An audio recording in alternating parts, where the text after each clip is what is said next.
Hello and welcome to Transformation Time. My name is Carol, a transformational speaker, writer, blogger, and movable optimist, and I'm here to help you become the best version of yourself in your personal life as well as your business. Today we are talking about something, not everyone wants to really talk about it. We are going to talk about grief. And we're not just talking about grief in terms of losing somebody.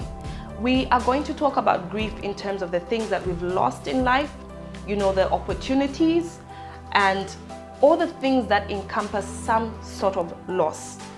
Because most times we usually want to judge situations based on what is expected. So if you are sort of looking at me right now and you're thinking, okay, we're going to be talking funerals, we're going to be talking all that. Yes, that is part of it, but ultimately, we are going to be talking about how do I handle grief and what does it really mean when you see somebody who is grieving but is still living their life.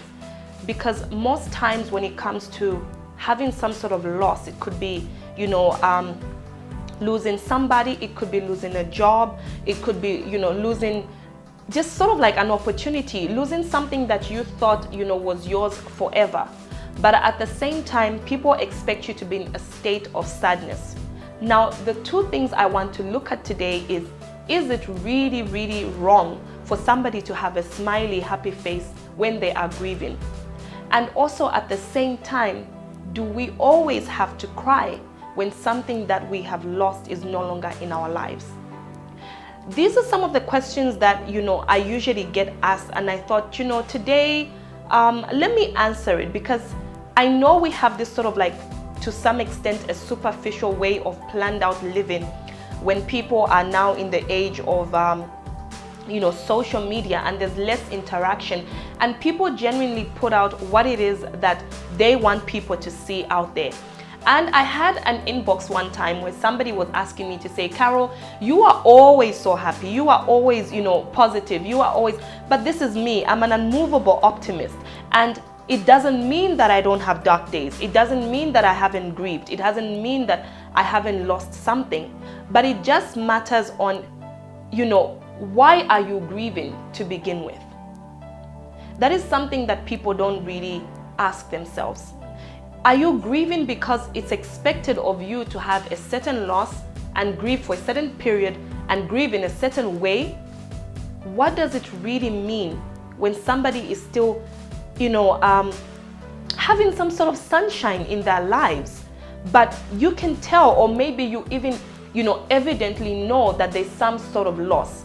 Or maybe you're like one of those people that the way I used to be, where I would go to certain funerals and I see everybody, there's a group of people that are really laughing and everything, and I'm thinking to myself, are you crazy? Aren't you supposed to be in a state of mourning? Aren't you supposed to be all solemn? But they greet you with that happy face. They come to you and they're asking if you want to eat, all those things, and you sort of like get confused because you're like ready to just like, take out all those emotions, and you get to a place where somebody is like celebrating the loss. So what we have to ultimately look at is, why do I want to grieve? Why am I not maybe celebrating? And like I told you, I'm not going to be looking at things the usual way. This is just for you to think about grief in a different way. I am literally, in black, based on the fact that that is the color that we associate grief with. It's almost like a cover of darkness. It's everything that encompasses, nothing happy. It's gloomy and all that. But then when we sit down, why is it that we sort of like embrace that based on what everybody has always said it should be? Because when you do go to other societies, when you come to understand cultural differences, I'll give an example, like in the eastern part of the world, when you go to to China and you go to all these places like Thailand and all those places, you will find that their color of mourning is different. They mourn in white. When you go to certain places, you find that everything for them is about a party. They celebrate, the loss or the death of something. Why is it that you've never investigated to say, why is grief in a certain way? Why do we always have to be sad for so long. You know how sometimes people come to you and they talk about issues of relationships and they say, okay, so how long did you date? And maybe you tell them, oh, it was about 4 years. And then they'll tell you, you know what? It takes half the time to get over them. Can you be getting over somebody for 2 years? Practically speaking, does it make sense for you to be grieving over someone or something for 2 years? Now, the people that may have told you that, are they with you for those 2 years of the mourning? What do you put on hold in your life? We are not here to say you cannot, have a broken heart. We're not here to say that it's not going to be easy. But we're here to say that when life stops, when the time stops ticking, do you then buy another clock, or do you keep looking at the same clock? Those are things that you have to think about.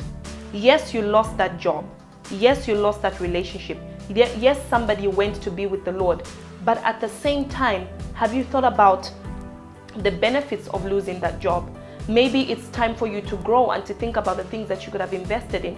Maybe, you need to celebrate the life of the person that you've lost in your life. They could be lost, they could be gone in the sense that they're 6 feet under and you've had a funeral and you've buried them. Or they could be, in a different country, or maybe the relationship season has come to an end.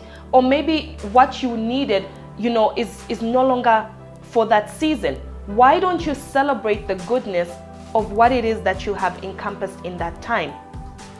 Why is it that you want to conform to what everything else and everyone else expects of you? Because naturally speaking, if you understand your whys in life, if you know what it is that you want to achieve, and if you know that, this person, if they were alive, this is maybe how they would have wanted me to celebrate their death or their accomplishments. Why is it that so many times we do not question the norm?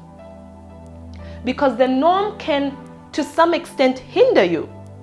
The norm, to some extent, is unquestionable. But what happens when you leap out, when you go out of your comfort zone? Why not, have economic sense when it comes to maybe having a funeral? There's different things that come into play, because sometimes people are waiting for people who are far off. That is something you cannot argue with. But if you know that, it's about financial resources, or you do know that maybe it's about time constraints and all those things, those are things that you have to think about. A long time ago, we would have funerals for even 7 to 10 days. And nowadays you find that people are having funerals for, 2 days, 3 days, 4 days, everything is done. Why? Because at the end of the day, people have become realistic. It's about being realistic with everything that you are going through. So you lose something, so you lose an opportunity. Why don't you go out there and start asking yourself, what is it that I could have done better, maybe to have that opportunity play in my way? Is it that maybe I needed to expand my knowledge of whatever it is that I wanted to achieve? Is it that maybe that wasn't the right time and I wasn't ready to hold on to that? Or maybe is it that that person was not good for me? Or is it that, maybe this person that, has passed on suffered for so long in maybe their illness or whatever it is that caused them to die, And maybe, those are things that we need to reflect on and start asking ourselves, why are we so conformed to everything that just, maybe puts us in a place of stagnancy? Grief is good and grief is bad. What matters is how you handle it and what you are then saying to yourself. Because remember, nobody can make you feel a certain way but yourself. So if you decide that I'm going to be in this place or this state of mourning for so long, that is exactly what you're going to be doing for as long as you are not saying it ends here. When it comes to you losing something, you need to start asking yourself, even in that thing that I lost, how much value did I really place on it? The thing with grief and emotions is that you have to think about the sincerity that is involved. Because most times we feel like we are giving out a sort of like pop-up show to other people, and we have played, the characters so well, and you got all these little puppets and they're all set out for the stage so well. But then when you when you really look into it, you're going to come and find that the sincerity is not there. So you think you are doing a really good job at keeping whatever it is that you want to show when it comes to your emotions, but other people are then picking that up. So you need to ask yourself, in the state of emotion, in the good grief, the bad grief, whichever way you guys have depicted it and picked up, you need to start asking the real questions. Why am I mourning? Why am I in a place where I feel like I need to wallow in my defeat? I need to wallow in my sorrow. Whilst you are down there, what are the lessons that you can pick up? Those are things that you really need to be thinking about. Grief is not always bad. Grief can sometimes be good. The thing with grief is that sometimes, as much as we have what society expects of us, we should also have a certain expectation of ourselves.